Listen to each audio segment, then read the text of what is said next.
Sthirairamneihi sushtuvanam sastanubihi Vyashema deva hitam yadayuhu Swasti na indro vridashavaha Swasti na pusha vishvavedaha Swasti nastakshu arishtamemihi Swasti no brahaspatir dadatu Om Shanti Shanti Shanti.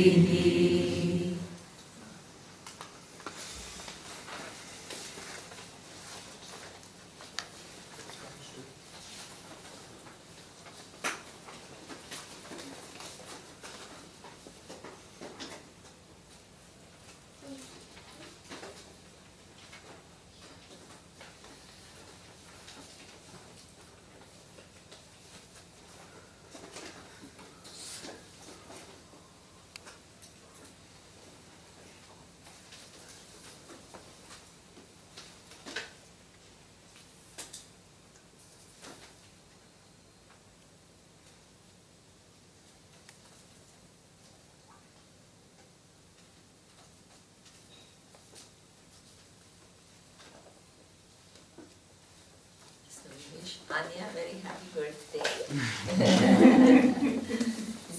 Wish you all the very best in life. Okay, revision. Last chance. Yes, Anya. All right, so the first point that it struck me yesterday was it questions fixed destiny, and Ishvara is not, first of all, a fixed entity whereby all of destiny is set. It is potential which is collapsed by the jiva's free will. So hence one cannot say that things are going to happen and there's nothing we can do about it because Ishvara has already pre-planned that. It really depends on the collective jiva's, the totality of jiva's actions. However, that does bring a question for me, which I wanted to ask. What about Vedic astrology, for example, when you look at the stars and they can, I know that Dayananda, he came to a particular astrologer and... Yeah, several times. He used to consult astrologers quite, I mean, all the top astrologers used to come to him. How does that fit with Yes. this idea that destiny is not set? Okay. So that means a very simple answer to that. Suppose forget about previous life, next life, just look at, concentrate at this life, right?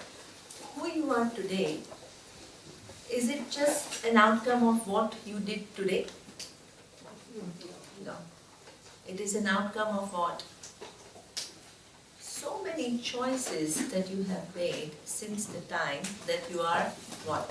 And like, I think after what age people really start at what age people begin to become little independent and begin to make their own choice? At 21, I would say.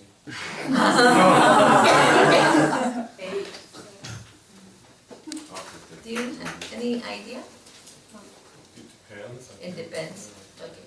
But I think on an average, I would think small, I think you 8 to 10, then 21, your mind is considered to be developed enough. In fact, the states recognize that the driving license is given, voting power is given at a certain age, because till then it's kind of formulating, and after that you're called an adult, and adult is given certain capacities which are not totally given at the time. But at the same time you're still making some decisions, right?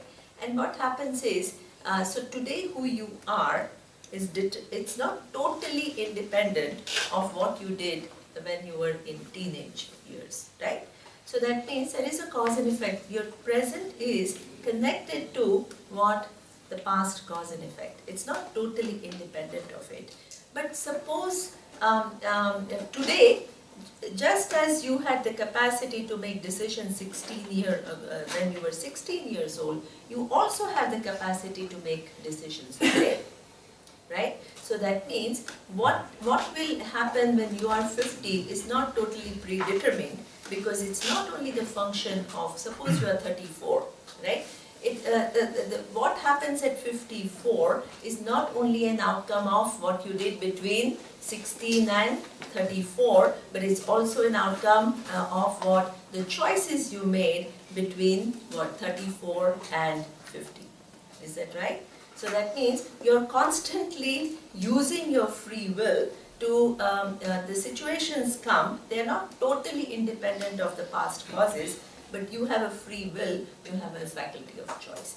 This is why what we are trying to do is improve our faculty of choice. Suppose as a kid, right, it's so common in the US, and I don't know how it is in Europe.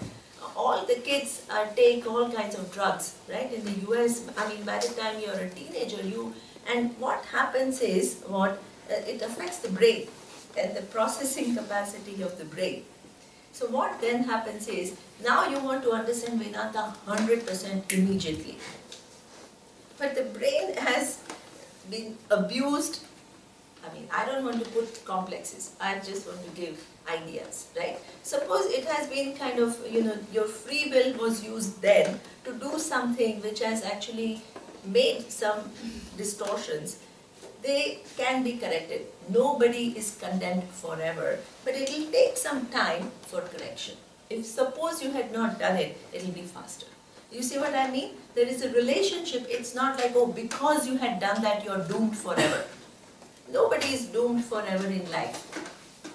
So that means past causes affect the present, but the present new causes that you add have the capacity to change the trajectory of your life. So that means what you are learning by Vedanta is the prudent use of your free will. You always had free will, but because of lack of discrimination, lack of discerning power, you kind of abused it a little bit. And what you are facing now is an outcome of that, but you are capable of changing it. Is it clear? So that means, in technical word, life is full of it's a mixture of two. Prarabdha, as we saw, the karma with which you have come, which will flow. So when astrology is trying to see what your future is, what are they are looking at your birth chart, and they are trying to see where you have come from, right? What kind of punya you have, what kind of papa you have, and as a result of that, what kind of life you are going to have. Certain patterns of life are known by the astrologer. But within that certain patterns, you're constantly making choices. So that means you can change the trajectory of your life. So therefore, in astrology itself, right, in Kerala, there is another astrology, which is beautiful. It's called Deva Prashna. What is Deva Prashna is, when an astrologer normally sees your chart, they see your birth chart. So they have, and we had a presentation by one astrologer in Kerala, and he said beautiful things. And what he said is that there is something, your chakshu, your eyes, have no access to where you have come from, what kind of life you've had, how have you lived, you have no idea. So what you are using is Veda chakshu. The eyes of the Veda to have some insight as to where have I come from. So that means it will indicate. It's amazing, the astrologers will see your chart and immediately they will say, ask Yuta and Karl, they will say, how is your punya sthana? They will see it. How much punya you have come with. Right? And how much papa you. I mean, you know, they know it. They may not tell you, but they know it. Right? I mean, it's beautiful. They took me to a brilliant astrologer. I was so impressed. And what he said is beautiful, right? What he said is, the astrology is called Jyotish. Jyoti means light. So he says, my job as an astrologer is not to give you fears, but make you see certain potentials that you have. Throw light on some potentials that you have. But at the same time, all the potentials require what? Your effort. It's not like potential will just kind of manifest like that, it will fall from the heaven. So it just gives you some insight into what is the overall trajectory of my life, what is the overall pattern of my life, but you're constantly making free will. So now, using your free will to change the patterns. So now, Dev Prashna, going back to Deva Prashna. Now, everybody will go to Kal and Yuta and ask about that astrologer. That's besides the point.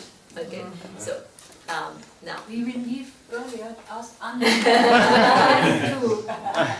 Okay, now, there is an astrology called Deva Prashna in Kerala specifically, and what they do is interesting. When you go to them, you go with your astrological chart, which is the chart that you have at the time of the birth, right? When you were born, what was the position of the planets, the sun, the moon, all of that, which indicates something. Now, they will use a little conch, and what they will do is use those conch and see the patterns, which will give them an insight into how you have lived your life right now. So that means what you were born with, suppose you were born with, right? Suppose some, conch is a small shells. Seashells. Yes, small seashells, and they use and the patterns and all that, right? It is just amazing. They will, suppose you had some health issues, right? Because of some past causes. Now, in this life, you have a choice. Either you are just, this health setbacks that you have, you kind of completely are depressed with it, and you feel, oh, life is so unfair to me, and everybody else is playing, and I'm like, I can't do this and I can't do that, and you make it even heavier and heavier for you. That's a possibility. But there is also a possibility that you take initiatives and change your diet, go and exercise, whatever. If you can't play with the other boys, at least you can walk, right? There are so many options that are available to you. And suppose you have used your free will prudently. This conch will tell you that right now, what have you done in this life? Have you made this situation even worse, or have you made it better? By the use of your free will. You understand that? So even that provision is there within astrology. So that means it's in a constant flux. They have some idea, but at the same time, nobody can know 100% what exactly is going to happen, because it's really a function of how you make your choices. Yeah? So it's in the making all the time. They do have an access because there is some past which is coming into play in the making, but it's not totally conditioned by the past. Is it clear? So that's why when the people came to Swamiji, and I just have to tell you one thing, you asked specifically why Swamiji was so much, really it's true that he was using astrology. Now, thousands and thousands and thousands of people come to Swamiji from across the world, and not only they want to learn Vedanta from him, they want so many personal advice. Outside the classroom, almost all the time of Swamiji was going in, Ute will know, in helping others. All his time. He hardly had any time for his own exercises, his own thing. He was constantly helping people. So So therefore, now suppose you come to ask Swamiji for a certain help. He will not say, oh, this is all just Ishvara and it's all pre-programmed and you know what you can do, I can't do anything, you just have to live your prarabdha. He didn't have these kind of silly mechanical answers to anything in life.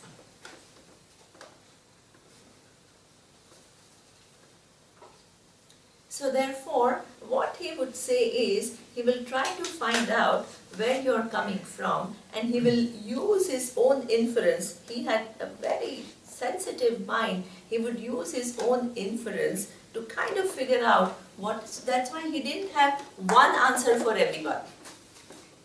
It really depended on who you were, what your needs were at that given point in time, and what are the areas on which you need to work.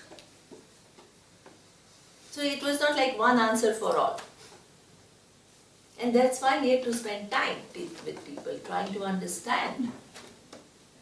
Right? But he used astrology also to have some insight into the past of that person, some insight. So that he knows, see, two people come, one is, suppose, right, extremely intelligent, but suppose what, in his chart, it will show up the emotional, there is an emotional suffering. He will see it.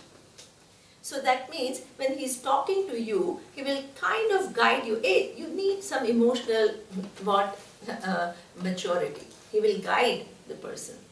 So don't try to bypass this. This is what you need in life. So he will in fact encourage having relationships, healthy relationships. You need to build healthy relationships. In whichever capacity, it's not like you have to get married, but whether they are there are always people in your life. Whether they are your colleagues, or whether they are your own kids, they are your spouses, they are your friends, whoever it is, you need to build healthy relationships. That's all life is all about. And suppose you lack that ability, he will not say, you lack this ability and you need to work on it. But he will tell you that, hey, suppose you have this inclination, right? Because one is so, I'm not talking about anybody specific, I'm just giving an example, right? So suppose you have this whole inclination to be alone and all. He will say, hey, you be, a leader of this particular group for something. He's so clever. When you become the leader of that specific group of activity in the ashram, automatically what will you do? You will have to build relationships. And you will have to lead people in their relationships. You see how you can use astrology. You're not using astrology to label people. You're not using astrology to tell, oh, this is what you have come with Papa. Therefore, there is all so much the emotional problems in you. He is not saying that. Do you understand that?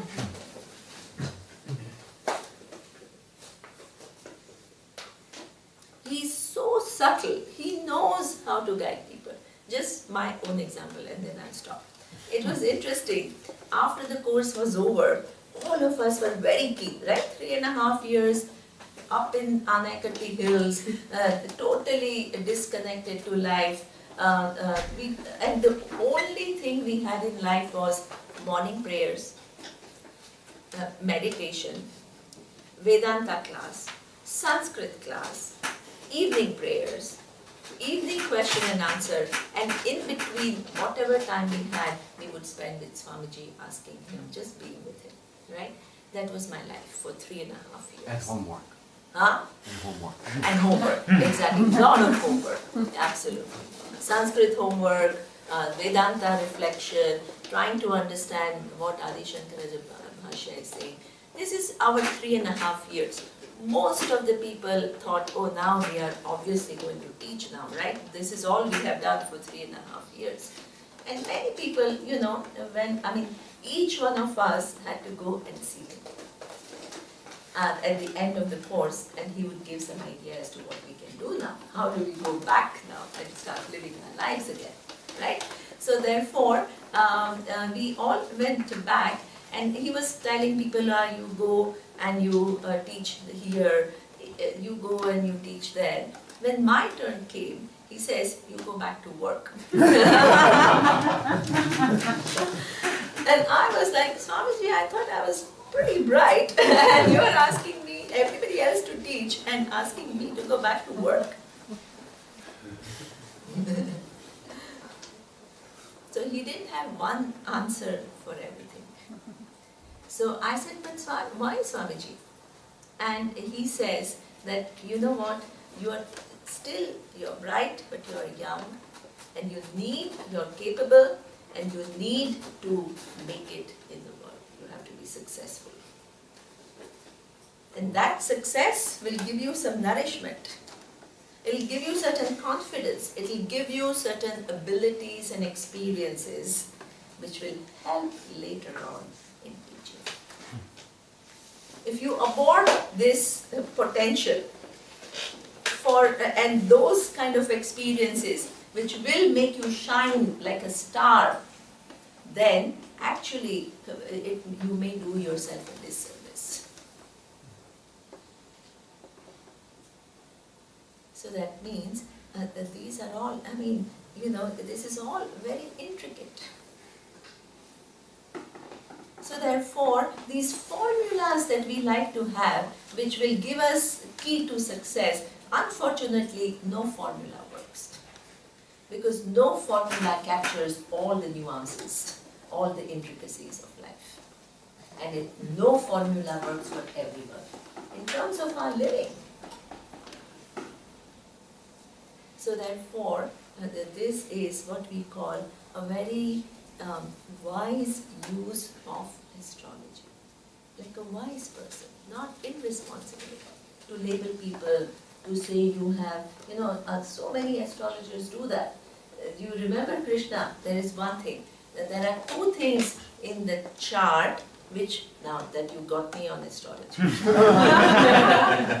it's endless. Okay. There are two things in chart which for any normal astrologer is like, oh, this is bad sign, right? One is when your moon is in the low, they say you are definitely going to have emotional problems. Any astrologer will say that. Right, when your moon is in a moon stands for emotions, and it's not in a good house, astrological house, it will say you have emotional problems. Right? And then there is one period in that everybody has to go through in one's life, which is called Sadesati. And that is the transition of the Saturn in your moon house, and that takes about 7.5 years.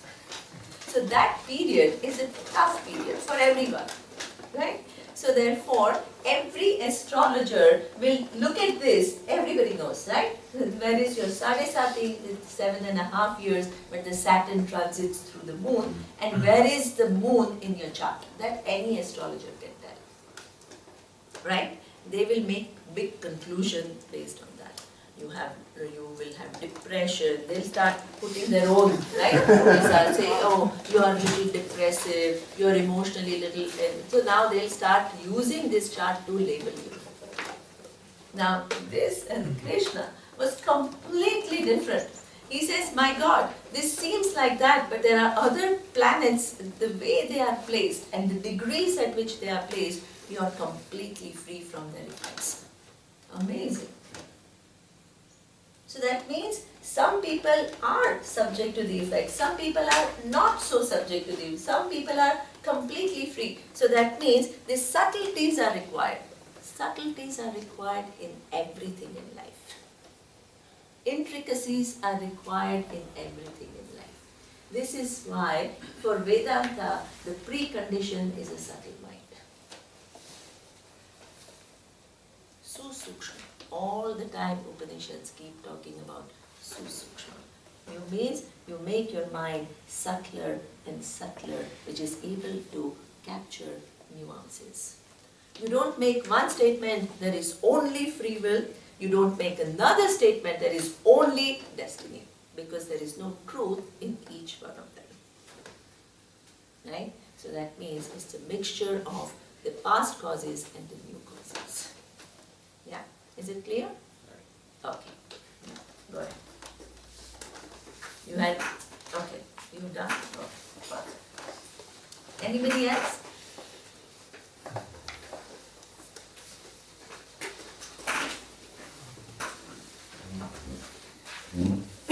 Okay, everybody wants to know now the next two verses. Okay, the next two verses.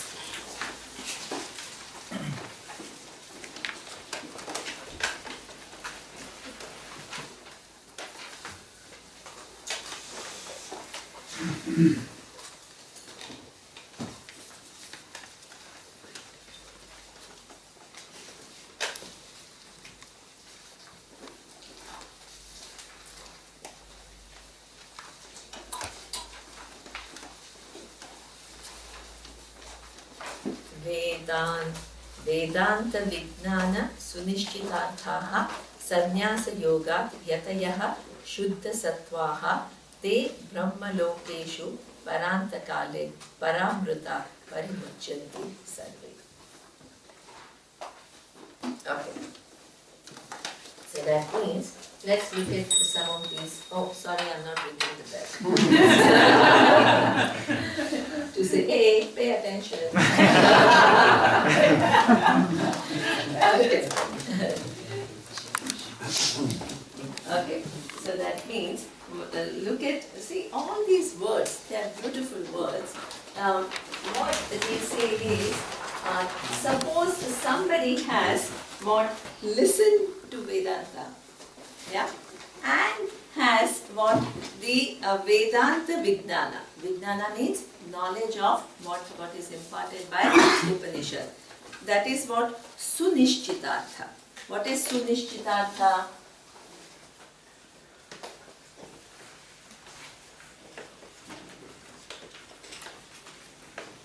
The meanings of the words of Vedanta are well understood. Well understood. Who said that? They are well understood.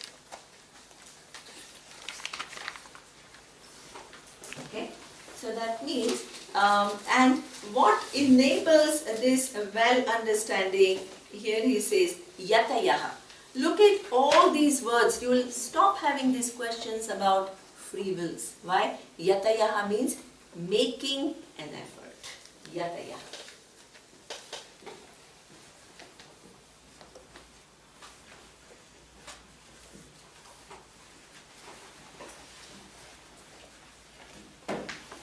Making an effort in what?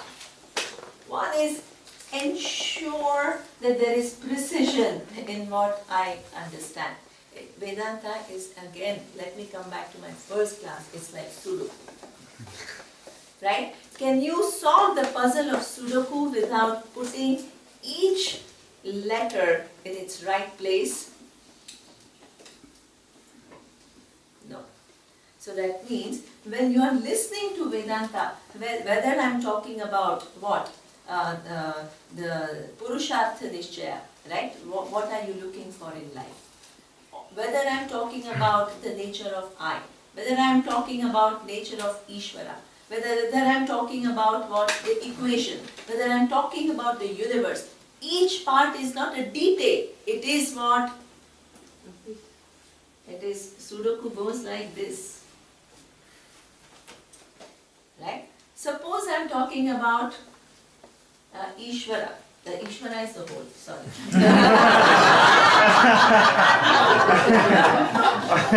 No, don't say, oh, I am trying to find Ishvara box.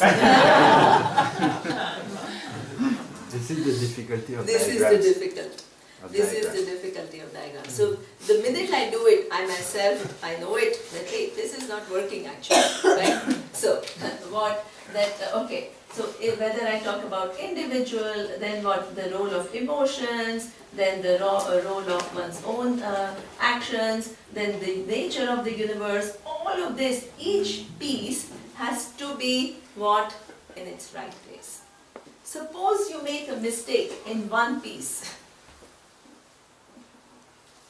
what will happen? We can solve the puzzle. Not solve the puzzle. So this is why people think that just like any other, you go to school and you can kind of understand. Hey, unless you do all of this, Upanishads say again and again and again and again. Unless you make an effort in all understanding all this, then the puzzle cannot be solved. Now, when you solve, don't think that you are not. Suppose you understand one part, you make a lot of effort and you understand one part accurately. It's still not called solving the puzzle, but it is going to help you towards what? Putting the second part in place. So that means that each effort that you make is not a wasted effort, because it has not led to the final solution. Each effort that you have made will pay off in what? Enabling you to not only put the second part of the puzzle together, but also in some ways seeing the connections, because they are all part of one whole. So that means every time you try to, you don't say, oh, I've understood this, yeah, this Upanishad also said this, and this Upanishad, everything is vague, but yeah, it's all the same, and anyway I understand it all, and yeah, I get it. Right? You can't do that, because each one has its specific role, and the accuracy is of prime importance. You make deviation in one, the whole puzzle cannot be solved. Okay? Now, what is called, so until this, it is what we call growing clarity. Don't confuse it with knowledge. Right? It's called, while you're putting each piece together, it is what we call, it's not like, yes, the whole puzzle you have not yet solved. Whole puzzle is not yet solved, but any piece that you put together is contributing towards the final solving of the puzzle. This is what we call growing clarity. Do you understand? As I told you last time, that the first time I understood it, Swamiji talked about everything. Ishvara, Swamiji talked about the individual, Swamiji talked about the universe, Swamiji talked about the personal growth. What stuck to me was clay and pot, that's all. Because my mind was not ready to get all this information that he already had. It only took that much, because that's all it was ready for. But it was not nothing. That was the first step. Right? So that means you have to start working with the first step. And working, hey, what was he trying to tell me when, what was his example about? Right? And you need to kind of think about it. Whatever you have absorbed, you need to think about it. You have to reflect on it. And that next time, you will not struggle with pot and clay. So your mind is now ready for something else. Huh? Golden band. Anyway, it's now ready for golden band. So wonderful. So that means, and then the next time, between what? Jagat and Ishvara. Slowly, slowly. And you get ready for that also, because the relationship is the same. So therefore, each piece you put together contributes towards clarity. Now, when you put the last piece together, what happens? Knowledge. That's when you call the knowledge. Now there is knowledge. Each piece is exactly in its place, the connections are totally clear, and then the mind shines. Shines with knowledge. There is no way, nothing in this universe can take away this clarity.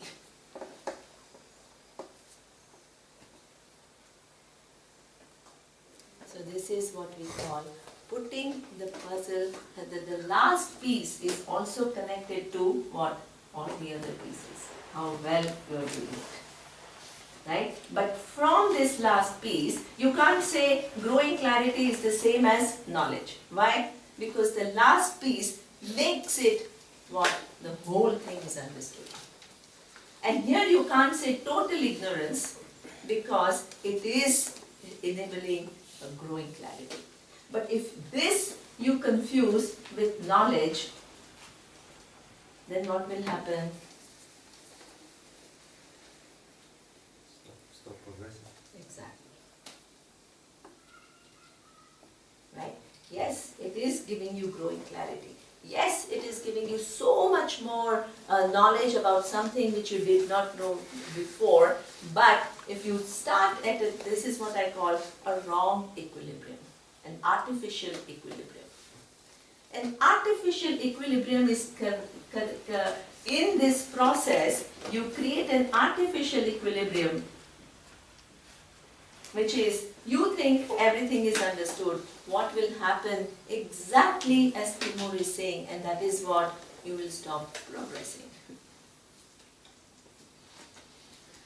Right? Because you think you know everything, then the effort that is required to actually solve the puzzle is not made.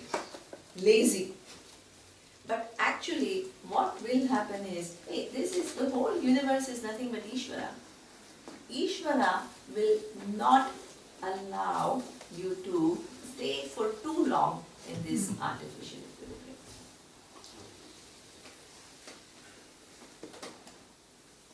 Because that's not the truth.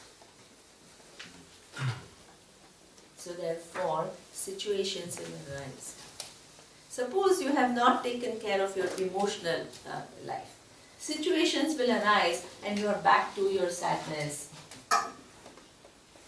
back to your depressions, back to your frustrations.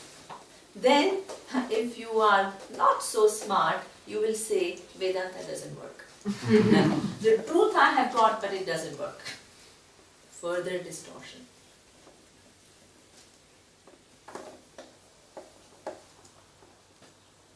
If you are smart, you will say what?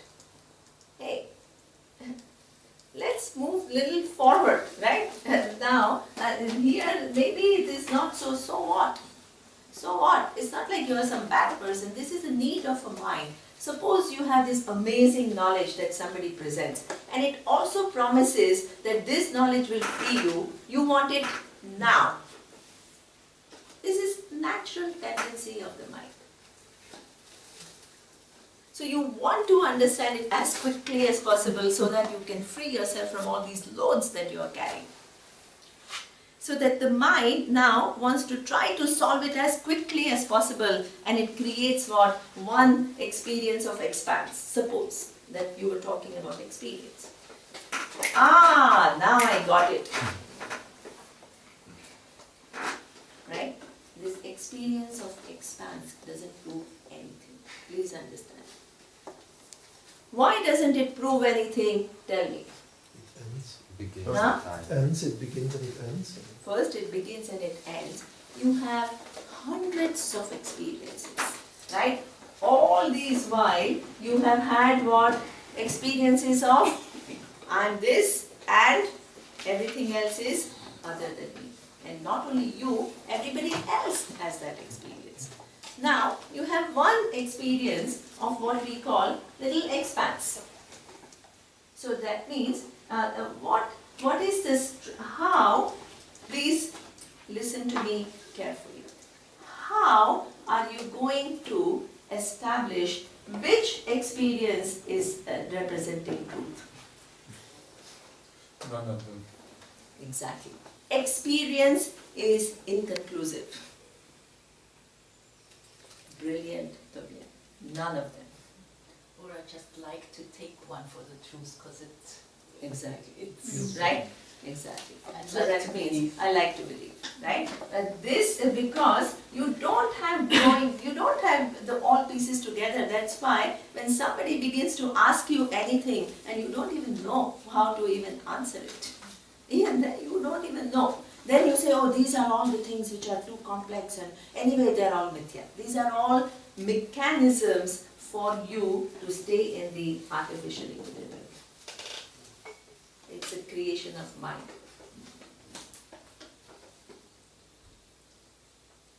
So therefore, you keep justifying one lie and you just want to justify, you create 100 lies. It's better to be truthful. If you want to get to the final truth, just small truths are critical. The foundation for the whole truth is built on small truths. Right? So therefore, none of these, as Tobia is saying, anybody with logic will answer the same question, none of these are conclusive.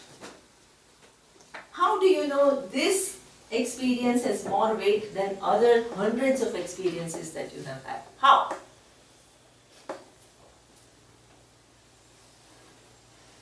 Only when this reality, which first of all is not just, as I explained to you, this feeling of expansion. We are talking about consciousness which survives the resolution of the universe. How are you going to experience that? Tell me. Are you able to capture it in one experience? What are you talking about?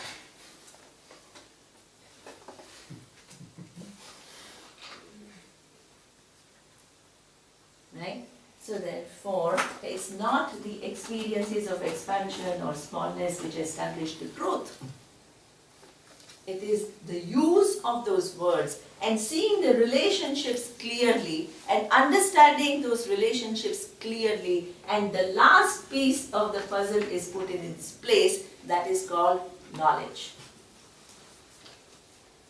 Which is also nice about this Sudoku example is that usually the first things are quite easy, in the middle it's very hard, and the last piece, if you put it rightly, or the others, it's more or less automatically, it's only one solution. This is superb, Volker. Really nice. Right? The first things may be sounding really easy, right? And then you think, yeah, I get it, right? Oh, yeah, so what? Oh, I just have to do, mind is, mithya is changing, consciousness is non-changing. I got it, so what? Anyway, it's not subject to experience, so I know. You see how the mind works.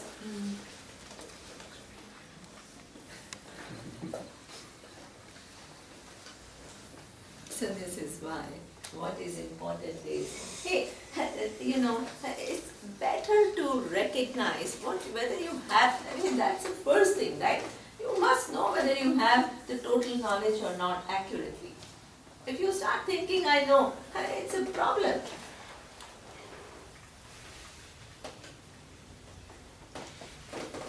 So therefore, what is important is this whole thing is intricate. And what he's saying is absolutely right. Once you put some easy things together, right, and then you start to go into subtleties, it's endless. At so many places I had to stop myself and I said, no, I can't go further in analysis because it'll never end. I have to stop. You don't think, you don't even know where I stopped halfway. You don't even know. I didn't even go further in so many cases. I had to say, hey, I have time. You may think I don't have any understanding of time, but I do.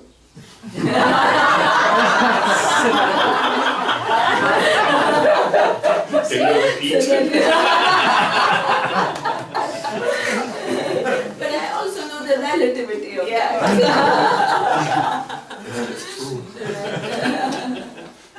You see what I mean? You may think that I told you everything. Hey, there are so many things which are yet untold.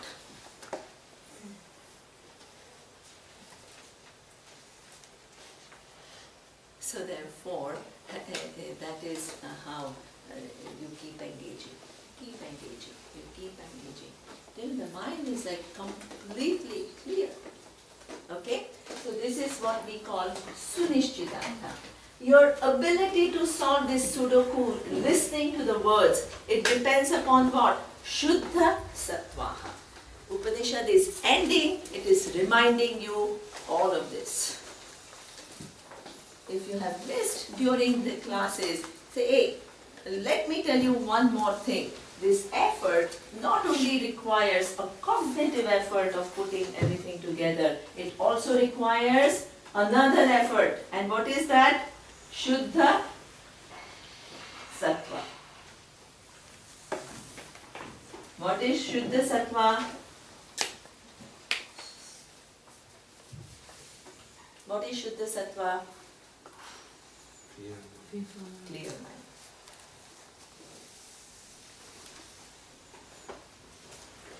Right? So that means, what is the definition of clear mind? The 4 functions we saw, right? The emotions are taken care of, the cognitive capacities are sharpened, right? The conscious memories are increased. All these practices that we do, remembering Sanskrit mantras, all this actually enhances our memory. In Sanskrit language itself, so you have to remember all the nouns have how many declensions? 8 declensions. And it has singular, dual and plural.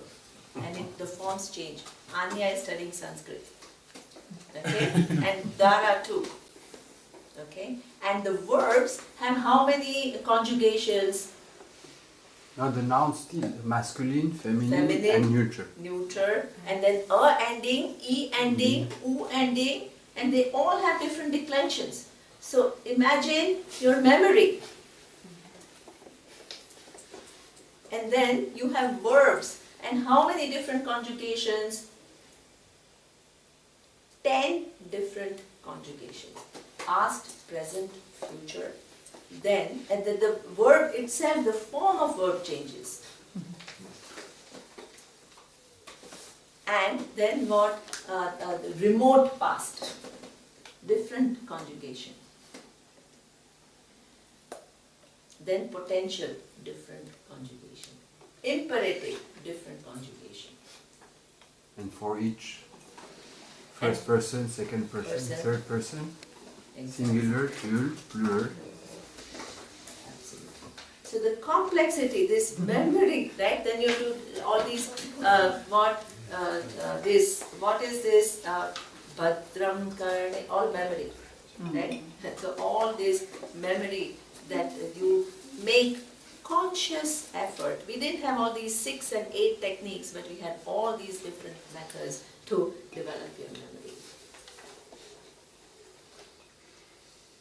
So therefore, memory is sharpened. During the course itself, your memory is sharpened. You have to study all this Sanskrit, and you have to study all this, and it's much more complex. And then there are kampan, there are sandhis. It's just complex. Adjectives, how they are declined. I mean, it's just crazy. I mean, it's just brilliant. It's like anybody who has a little mathematical mind, it's a pleasure. It's a pleasure to study Sanskrit, really. It's a kick. Actually, it's a kick. So therefore, so clear mind and unconscious memory, what you need to do, like Kurt was talking about, right? All these childhood impressions and how they continue to govern us, we need to recognize that and we need to take care of it. And then how much he talked about self-esteem, right? And self-criticism as a problem. People keep criticizing themselves in many, many different forms. Right? So in Bombay, there is a very, sometimes people say, oh yeah, now I've become spiritual, I don't like to go to parties. Right? So I said, yeah, okay, so you don't, what is party meant for? Connection. Exactly. And Right? environment. Exactly. So that means, why are you afraid of connecting to people? Say, oh, people they talk very superficial things. I said, but you can always start an interesting conversation.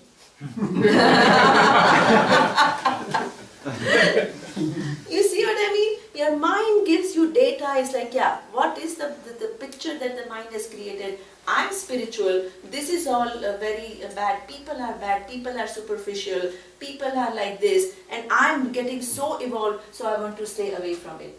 It's your story. You need to break even those totems. That is called freedom.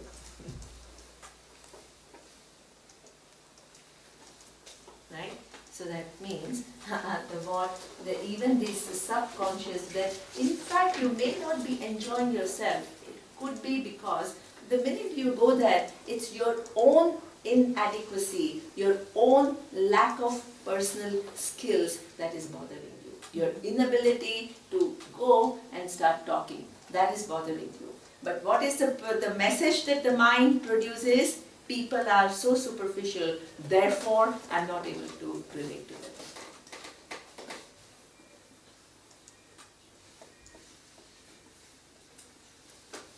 So that means all this, it all requires all.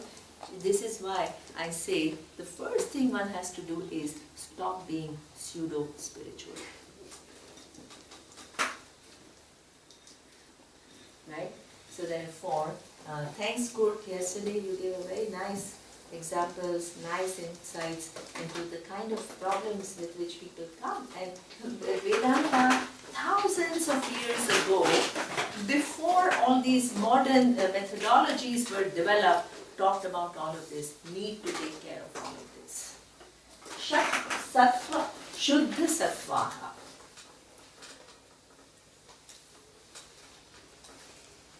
The minds which are clear, not distorting messages. Okay? So that means this is what we call clarity of mind. So what they param amrutaha parimuchanti sarve. The minute the whole thing is what is the result for them? They are muchanti. What muchanti is what? The verb. What does muchanti mean?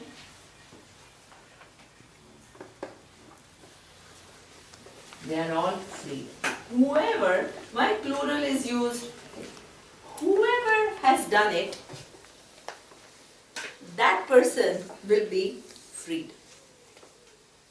Yesterday, who asked this question? Sander asked this question, right? This teaching is from Brahmaji. Then Dakshinamurti is also teaching. Then Krishna is teaching in Bhagavad Gita. Then some father is teaching to the son. They are all what? If they are real teachers, they are what? They are sunishchitarthaha. They have well ascertained the understanding through shuddha sattvaha.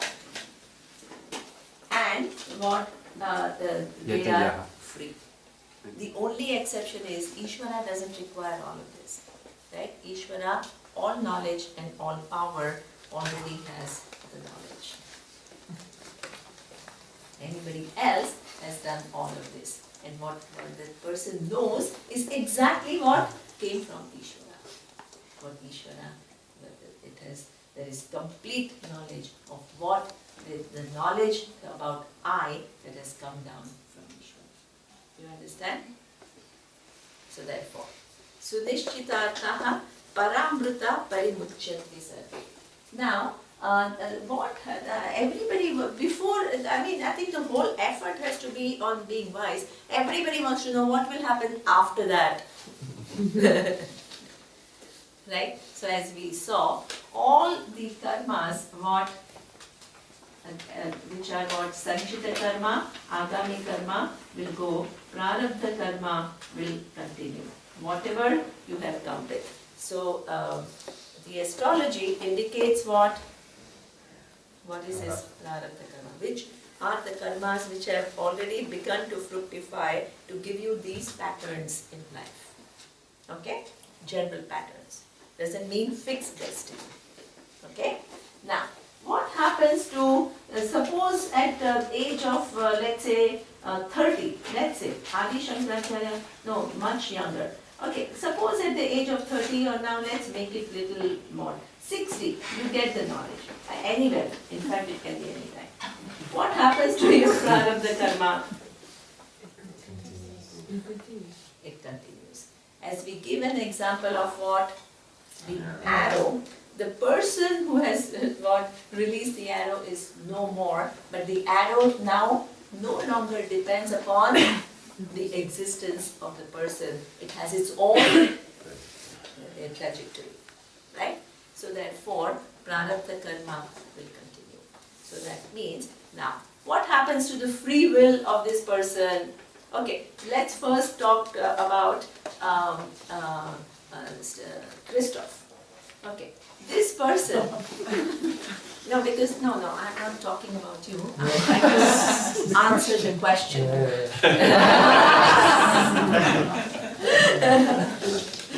Right, so that means Christoph had a question, and the question was what that see. Suppose now let's say 5 people through this process have become wise. 5. Are all these 5 people going to behave exactly the same? No. Right? Please don't. Right? What is going to decide how they are behaving then? Their tendencies? Huh? Their tendencies? Wonderful. That's when I'm coming to. I'm bringing you back to your question. I had just forgotten. So that because they all kept reminding me. They all were curious. You had forgotten, but Anya and Andre had not forgotten.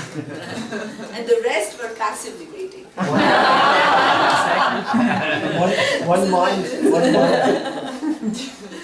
Right? So that means this is what it is.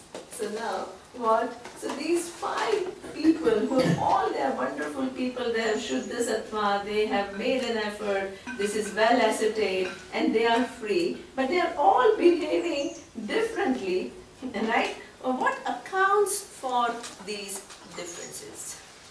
So, Christoph's answer is tendencies, right? So now, we need to little bit look into where these tendencies come from, okay? So, where do these tendencies come from? Where do you think these tendencies come from? Past karma. I would say somehow. Causal.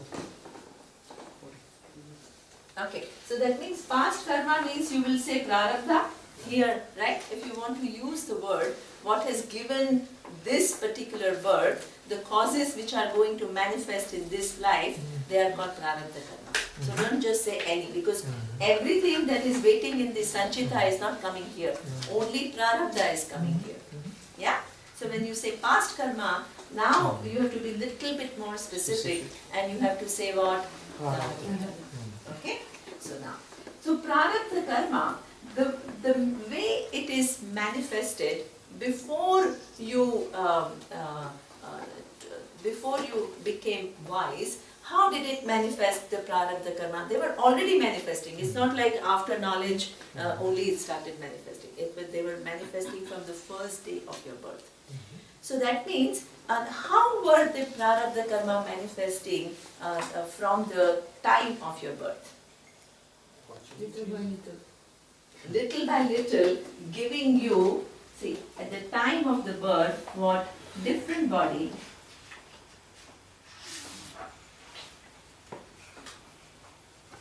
And also, it may not be so apparent then, but what? Different kind of inclinations of the mind. So it's not just learned. Tobia told me a very nice experiment. Who told me this experiment? That we think that these gender differences are only an outcome of what the social conditioning. You gave the example? I talked about gender, but I don't know. He gave the example. Matthias gave an excellent example. So, it's like people think that, oh, women are more emotional because socially they are told to be more emotional, and men are more, rational and, logical because socially they are given, so women are given, little girls are given dolls, and boys are given what? Some Lego and all. So it develops their brains differently, right? And this is all as a result of social conditioning. The differences that we see between male and female are a result of social conditioning. It could be one of the factors. We are not denying it. Of course it could be one of the factors, but it's not the factor. So Matthias, do you want to explain that thing? It's an experiment that they did with newborns. I don't know exactly the age, but Yeah. already in newborns they could see that that the female babies were more inclined to look at people, and the newborn boys were more inclined to look at things. Already in a very young age. I don't know exactly how they did the experiment, and I don't know how young they were, but I mean young enough that you could say it can't be socially constructed. So there is a difference. Absolutely. So that means In it's average, not in entirely average, of course, a you also social have construct. boys who. Absolutely. So there's Exactly. it's like There are obviously, these are it's like a generalizations, curve in but that. what we are trying to say is certain tendencies are that you develop over your lifetime are not just a result of what social conditioning. Some of it is something that you are born with. Even among boys, then again, there are differences, right? So that means each one comes with one's own unique a different mind with its own potentials. So this is what we call tendencies. Now these tendencies, suppose you come with a certain skill, an advantage. Clementina told me about this amazing movie that she saw, and that is called The Man Who Knew Infinity, about this Ramanuja, the mathematician from India. You saw that? Yeah, really nice one. It was a brilliant movie, right? So it was beautiful. There is this young boy, right? So he is sitting in a temple chanting all these Vedic mantras and things like that. And what all the formulas, very advanced mathematical formulas, he begins to they come to his mind. That doesn't happen to every person who's doing Vedic chants, right? So that means that there is something that made the whole thing he started seeing. It was just amazing, right? Then he went to, and it's a beautiful movie, I just absolutely loved it too, I enjoyed seeing it. Then he goes to Oxford or Cambridge, where does he go? One of the two.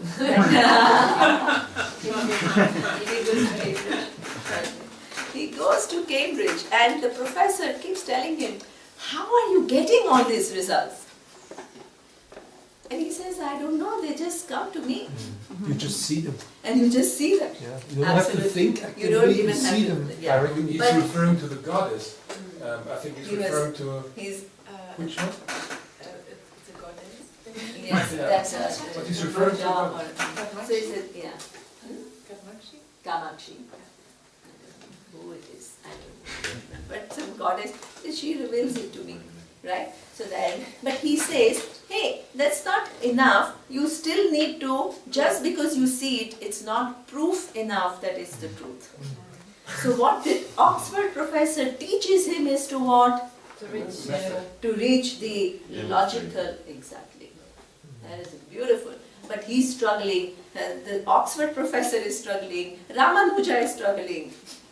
Both are struggling.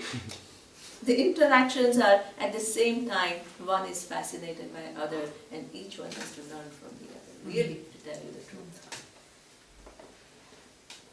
Really. So that means these are the inclinations that we are talking about. Inclinations means the mind comes with certain inclinations, and they are result of prarabdha karma at the beginning of your life. So that means prarabdha karma has come from what? The pool of sanchita karma. By definition, what it means is what? It has come from the causal, and that causal is what? Your own what?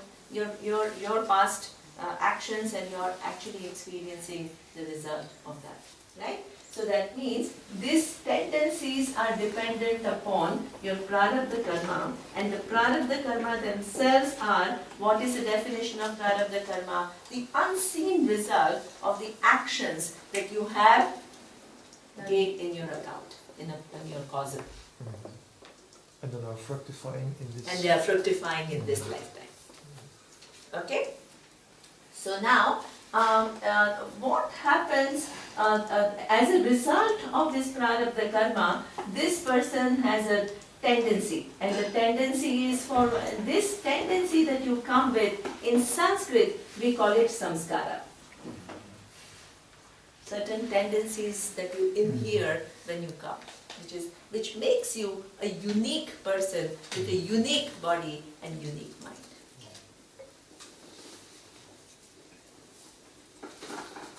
Now, are these samskaras, in this case of Ramanuja, was it a bad samskara that he had to get rid of? No, not at all. Right? In fact, it gave him such an edge.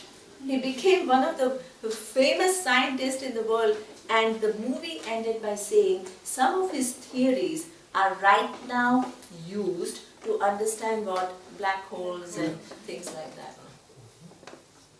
Do you need to get rid of these samskaras? They are a gift of Ishvara. If you have done good actions in the past, these are all gifts from Ishvara. This is why you can become an Einstein. You can become what? Leonardo da Vinci. You can become Mozart. You can become Renoir. Whoever.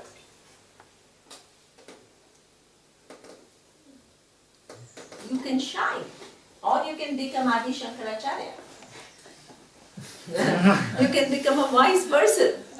Are these bad? These tendencies, are these, can you categorically say that they are problematic? Suppose you have got a criminal now. You've killed some millions, you've thrown a bomb somewhere and you've killed hundreds of people. So now in this life, your prarabdha karma is unfolding. What are your tendencies? Aggression. Huh? Aggression. Aggression. Wonderful. Aggression. Right? Then what? Whatever. Anger. All this. Now these tendencies, what they need to be little taken care of. So that means the tendencies are not something that categorically require what? Elimination. In fact, some of it will help you so much in understanding Vedanta. There is a beautiful verse in Bhagavad Gita. Beautiful verse. Arjuna, who was so brilliant, he was really a shining star, and he told Lord Krishna, what if I don't understand all that you are telling me in this lifetime completely? What will happen to me of all the things which I have learnt, because I come with a new mind? So how does Lord Krishna answer this question? Nothing is lost. You will be reborn in a family of yogi. Wonderful. Wonderful, God. Perfect. It's true. This is exactly Lord Krishna's answer. Right? He says, hey, don't worry. Nothing is lost. You will restart the journey. And he gives what? Different possibilities of different kinds of birth. He says, Shuchina Shrimatam Gehe Yogaha Bhrashtaha Abhijayate. Beautiful. What? Shuchina. What is Shuchinam? So that means you will carry those tendencies. Where will you carry it? No, but right now when you are reborn, where will you carry it? In your mind, right? You will be born with those tendencies, and not only you'll be born with those tendencies, you are committed to the truth. Suppose, because you have worked a lot in your past birth to follow dharma.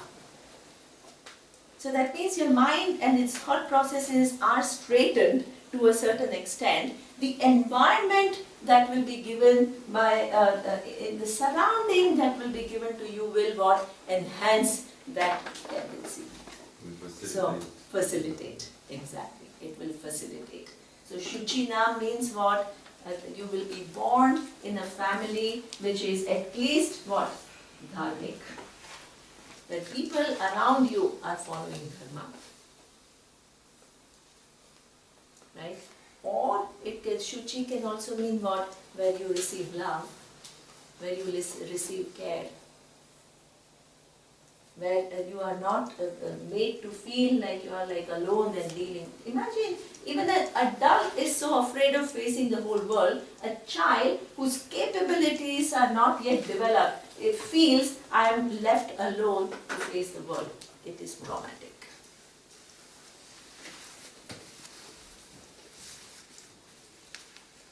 So therefore, suppose you have received love, and there is some great blessing. And then why? Because you have in your past life taken care of your emotional maturity. That's why right now you are born in a family. This is a result, cause and effect. But Sanchita karma is so big, so you cannot be sure that... So, the minute you come to this knowledge, Lord Krishna says, from before you come to knowledge, Sanchita karma and any combination and permutation is possible. Once you come to this knowledge, it will only take you to the completion of the knowledge. So not anything will come into fructification. Your prarabdha, that's what I'm saying.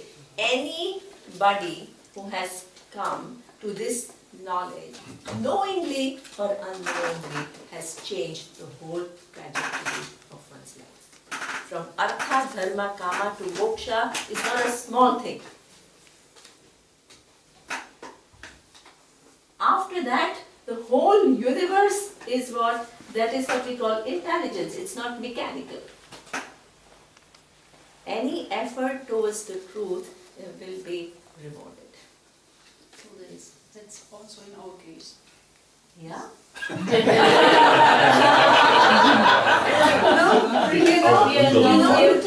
a result of this is wonderful what Yuta is saying. I want you all to listen to this, because what she's saying is so important, right? I want to tell a story about Swamiji. How can I not tell a story about Swamiji? Okay. Sometimes all kinds of people, thousands of people come to Swamiji, and some of them are like sometimes, just like they have a lot of money, so they think that they are so cool, and they want all the time of Swamiji, and they think that they own him, and things like that. And sometimes, Swamiji would be nice to them, and he would talk to them and all. So everybody would feel, why Swamiji is giving so much attention to these people? They are not interested in Vedanta or anything. They are just, showing off their own thing and all. So why? Right? Sometimes people used to ask Swamiji, why do you entertain all kinds of people who come to you? And sometimes, like some completely person who doesn't know anything and just come and ask some random questions, and Swamiji will look into his eyes and he will try to answer. Right? So people are like, wow, why don't you just say, you go and learn from somebody else, right? You're not ready for it. Right? He would say that among all of these, what is the probability that among these 8 billion people, somebody comes to see me? Some Ishvara's order has brought that person to me. If I also label that person, right now you're not ready for me, where will that person go? Whoever has come to me, you may think you have decided to come, but in fact, yes, it is your choice of free will, but along with it, what? There is Ishvara's play. Who goes to which teacher at what time is not entirely up to you, not entirely. I have to use my free will to decide to teach. You have to use your free will to come here. And we both have to rely on Ishvara's grace to make it happen. I can decide to come. When I came to Berlin from Rome, Matthias was at the airport and I had to send him a message. Matthias, our flight has arrived, but they haven't yet got the stairs to take us out. And you know how long it took? 1 hour. So that means between your decision and outcome, there is Ishvara there.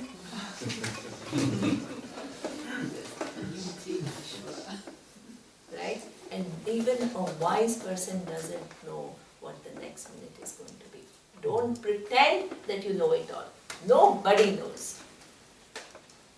That's why at the beginning, both the teacher and the student, we both pray. The teacher doesn't pretend, oh, now I'm only Ishvara. Hey, rubbish!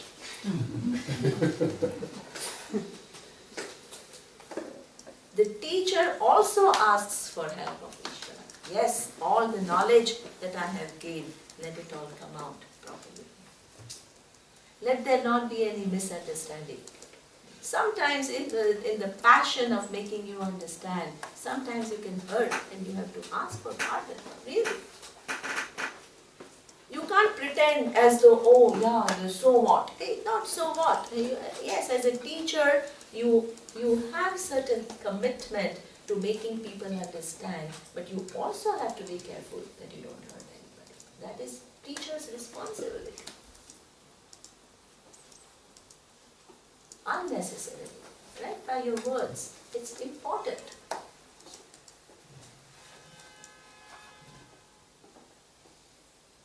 So that means at every point, you know this, you don't lose your sensitivities by pretending now I'm completely aligned. What does completely aligned to Ishvara mean anyway?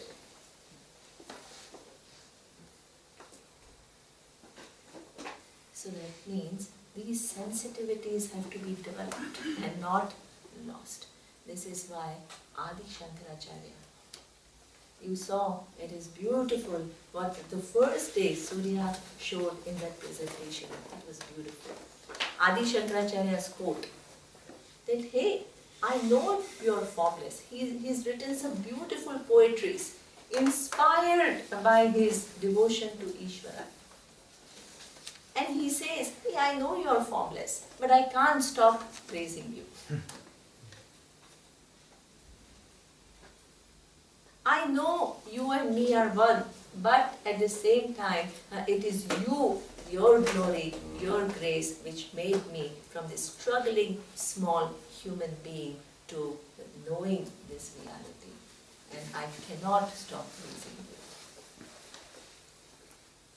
This is what we call, you know it, it doesn't mean that you have to behave as though you and Ishvara are one. What is his behavior, you and Ishvara are one? What?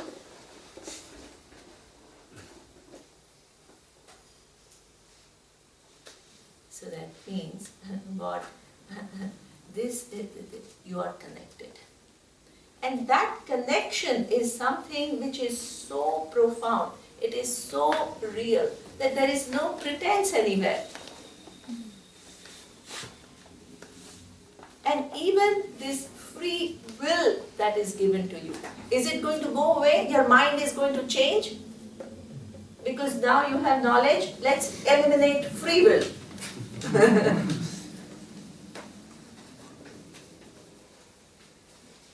Is this how knowledge is? Let's eliminate emotional centers. Let's eliminate memories, now already understood. You will be walking as a wise person like a zombie.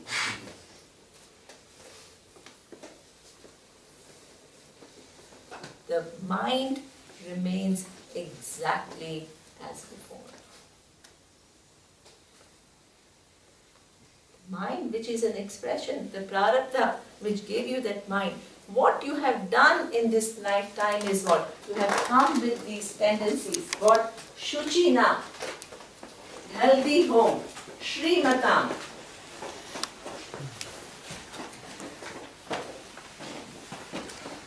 you can come from a highly dharmic home and emotional maturity, but you're constantly lacking resources. You're still struggling.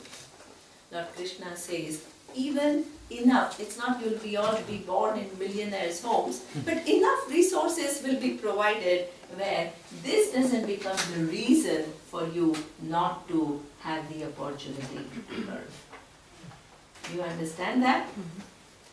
That's why nobody can say this is the Shri.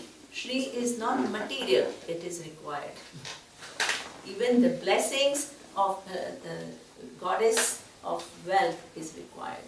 Even for this study, it is required. Shrimatam Grihi. What? So that means in a relatively wealthy home where you don't have to worry about your sustenance. Then Athava Yogi Nameva Kule Bhavati Dhimata. He doesn't know the Sanskrit, but he knows what it means. Okay? Otherwise, you will be born in a home of a yogi. Who is this yogi? Two things. Either the person himself in a home, imagine, where suppose either a husband or wife knows this reality and you are born to this couple. Imagine the life, being born in a wise people's home. All these people, the Shvetaketu and all, they were born. That's why the Upanishad is, the father was a wise person, he taught his son. Mundaka Upanishad, husband taught his wife. They were born, they were connected. Yoginam eva vide bhavati. So therefore, the highest, and this is what he says, is Durlabha Janma. Durlabha means you must have done a lot and lot of punya to be born here. But that means the tendencies that you are born with, suppose you are born in a dharmic family, suppose you are born in a wealthy family, suppose you are born in an emotionally mature family, right? These are all tendencies, and you yourself then have a head start because of you yourself have inhered the mind which has this, and you are given the environment which will support it. Are you trying to get rid of it? The tendencies of the mind are not necessarily bad. Do you understand that? They don't need to be eliminated. If you have those tendencies of a criminal and aggression and all, yes, you need to take care. Like Valmiki, right? Ratnakara, he had those tendencies, but he took care in this lifetime. Nobody is doomed forever. So therefore, this is what he says, that what this should, and now, here you will have a head start. Sanskrit will start making sense. You will not have aversion towards it. You have love for knowing. Commitment to emotional maturity. Connection to Ishvara doesn't seem so difficult because there is so much lack of trust. Where is good? Inability to trust, one of the biggest problems. Inability to trust is so much. They would tell him on his face, I'm not able to trust you.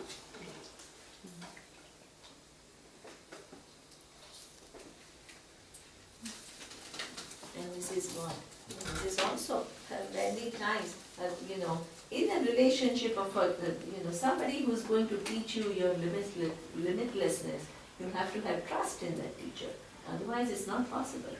But you have to make sure you have put your trust in the right person. So be Not wise just- in your choice. And even that is in your choice. That also you have to choose. So that means, and your tendencies, which is suppose you are given a sharp, discriminating intellect, which is an outcome of something that you have done in the past, you use it to what? Choose the right teacher. Choose the right teacher. Everything comes to help. Any effort made in the right direction which results in a tendency of the mind helps. Anything which is not done properly, it becomes an impediment. Which results in tendency of mind becomes an impediment. And that impediment, you have to, in this lifetime, you are given an opportunity to make it from an impediment to turn it around. That switching ability is also given to you. If you don't want to take responsibility about your life and do that switching, you will keep blaming everyone, including Ishvara. Turning around is given. Judo. The force that the other person, you turn it around. Right? So that means that, yeah. Does this mean, at this level you are speaking about, there is so much punya that you cannot come more, like, you know, some people have so much talent, but they are destroying it with their free will. They are born in a rich family. Yes, beautiful exactly. At this level, is so much punya that you know that you are really on the track. Exactly. So that means this punya will not, see exactly, two people can be born in a rich family, right? And this one can be in a highly unethical family who's become very rich by all cheating and all, and the relationships are all crazy, and that person also has come with certain tendency and wasting away all the wealth. In India, we know so many people who belong to families which are very wealthy for generations. And you always see cycles. They were extremely wealthy 3 generations ago, and one member in the family wasted it all away. You see? Then again somebody built it. So that means just wealthy is not enough. Here, there is punya in a way that it will reconnect you to this knowledge. Not just any punya. Yeah? Very good question. Okay? So you will be reconnected to this knowledge with what? Better conditions, and your tendencies are also enhanced, and your tendencies are also then supported and facilitated till the knowledge takes place. Right? So that means now, after the knowledge takes place, what happens to this mind that you were born with, which you have now sharpened even further to gain the knowledge, right? You came with this mind, but now, and you were born in this kind of a family, and which will make it much easier for you to meet the teacher who knows the reality. Now, you have to still again relearn everything, and anything which was left out has to be completed. Knowledge is clear. What happens to this mind? Its abilities, do they go away? No, they stay. They stay. And what are the different functions of the mind? The emoting mind, cognitive mind, the memories, and then self, even self, this sense of I. They all remain. And what happens to all these? The emotions remain. Then what happens to the free will? That also? It stays. It stays. Nothing about mind changes. It has only become ready for the knowledge. And it sees this reality clearly. Don't think that this mind itself is changed as a result of knowledge. One attribute which was there which is taken out. No. The only thing is this free will, because there is not so much confusion anymore, the mind is clear, it is naturally and spontaneously aligned to what?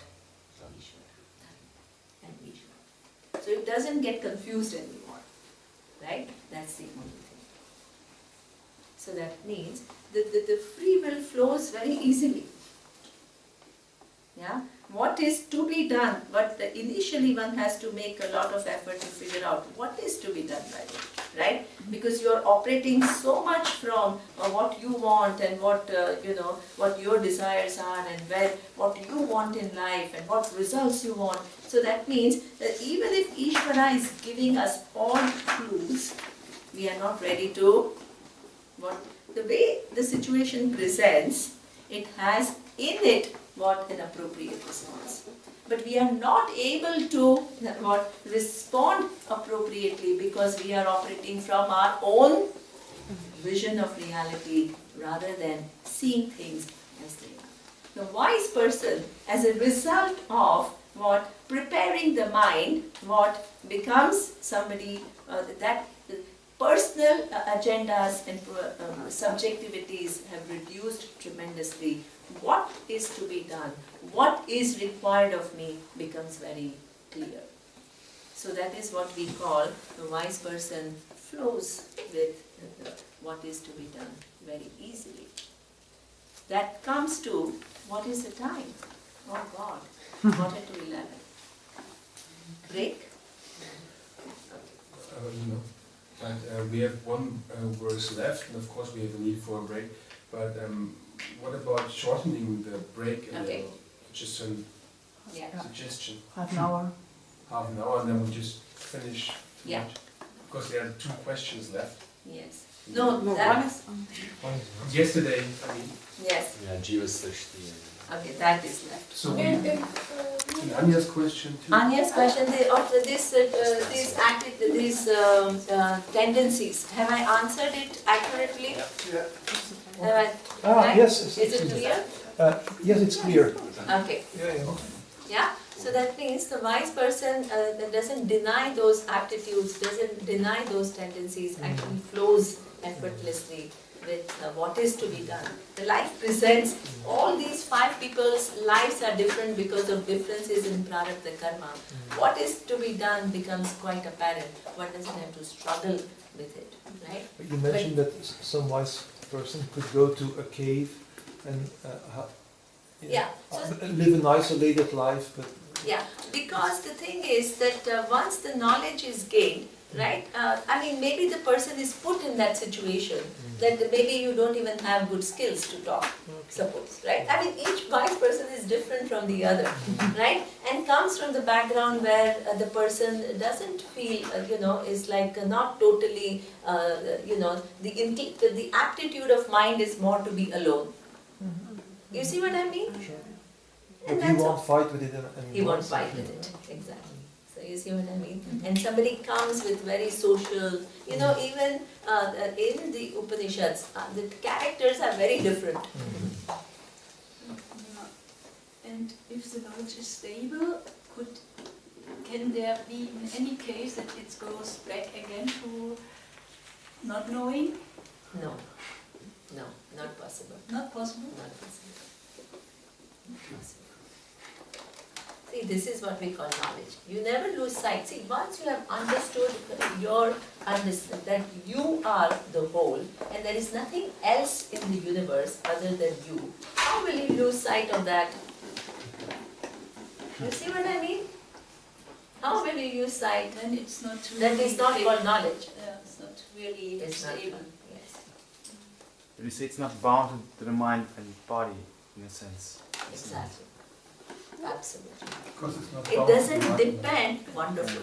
So people used to ask, people like all this, oh, wise person. Why you want to, when you become wise, you'll know what it is. Why not become wise rather than asking, how will the wise person? This is a very funny question, but people ask all the time. Because people are so curious how this wise person behaves and how the wise, even Arjuna asked that question. Right? So it's a very natural question, right? That's a human curiosity. They want to know, what it is, how it must be cool to be wise, right? What it is like to be wise. Okay? So, what is the question you asked? I said it's not. Yes, it's not connected. Okay. So, the people used to tell Swamiji, what if somebody has become wise, gained the knowledge, right? And the person now has Alzheimer. thought about it too. So what it means is what all the memory functions are gone, right? Slowly, slowly you start losing your memory functions. So then, suppose you were a teacher and now Alzheimer has set in. So now what, everything doesn't come so easily. At one point you feel like you're forgetting, right? So what has diminished is what? Your teaching ability, because the teaching ability requires what? Recalling, putting the pieces together. That capacity the mind has lost. No longer available. Suppose the person has. Is the knowledge lost? No. Why? Because what Stefan is saying. The wise person has understood no matter what happens to my mind. The self-identity has shifted from the mind to consciousness. That's what is called wisdom. After that, you have used the human mind for the purpose that it was meant to be used. The highest possible gain while you're human. There is no other gain. Paravidya. You have used it, you got it. This mind, what happens to it is of no consequence anymore. You've used it. It's over. The game is over. So therefore, the knowledge is not lost even if what? The mind loses all the memory.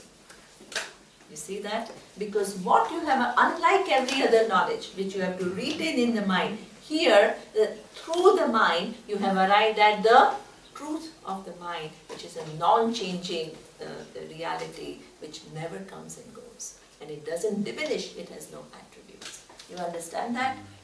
The knowledge is knowing, shifting your eye from this body and mind to what? This consciousness which has never changed, which can never change. Otherwise, what all these questions come from, tell me, what kind of ignorance?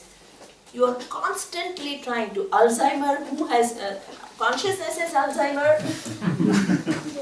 Oh, now this consciousness has Alzheimer. So let's, what? Consciousness, it's the mind has Alzheimer.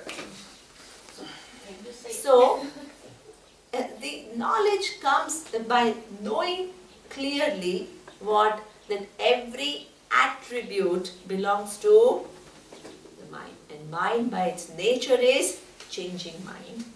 And by nature it is programmed to decline. And one day go, my presence has got nothing to do with the different attributes of mind. Is it clear? That's what makes a person jnani. Until then, you want to recreate what is I at the level of mind. And you are in a game which is, it will keep you hooked for lifetimes. Because you can never create limitlessness at the level of mind. Can you? No. You can't. Somebody else had a question. Who had a question? You take? No?